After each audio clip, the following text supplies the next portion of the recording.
வாழ்க்கையில சிலதை புரிஞ்சுக்கலன்னா திரும்ப திரும்ப அடி வாங்கிட்டே இருப்போம். அது என்னன்னு பார்க்கலாமா? முதலாவது, அவங்க தேவைக்கு மட்டும் உங்களை தேடி வர்றவங்களுக்காக நீங்க எப்பவும் காத்துக்கிட்டே இருக்காதீங்க.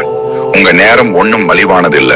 ரெண்டாவது, ஒருத்தருக்கு நீங்க இனிமேல் உதவ மாட்டீங்கன்னு தெரிஞ்சதும் அவங்களோட நிஜ முகம் வெளியே வரும். அது வரைக்கும் நீங்க பார்த்ததெல்லாம் வெறும் நடிப்பு. மூணாவது, நமக்கு பிடிச்சவங்க எல்லாரும் நம்ம வாழ்க்கையில இருக்கணும்னு எந்த அவசியமும் இல்ல. சிலரை மனசுல மட்டும்தான் வச்சுக்க முடியும். நாலாவது, யாருக்காகவும் உங்களை நீங்களே தொலைக்காதீங்க. உங்களை மாத்த நினைக்கிற ஒரு உறவு அன்பு இல்ல, அது வேற ஏதோ. அஞ்சாவது, எல்லாருக்கும் உங்களை பிடிக்கணும்னு எந்த கட்டாயமும் இல்ல. மத்தவங்க நம்மளை ஏத்துக்கணும்னு நாம எதிர்பார்க்கிறத விட்டாலே போதும், நிம்மதி தானா வரும். ஆறாவது, நீங்க நீங்களா உண்மையா இருந்தா சில நேரம் தனியா இருக்க மாதிரி தோணும். ஆனா அந்த தனிமைக்கு ஒரு அர்த்தம் இருக்கும். உங்களை நீங்களே ஏமாத்திக்கிட்டு ஒரு கூட்டத்துல நிக்கிறத விட அது எவ்வளவோ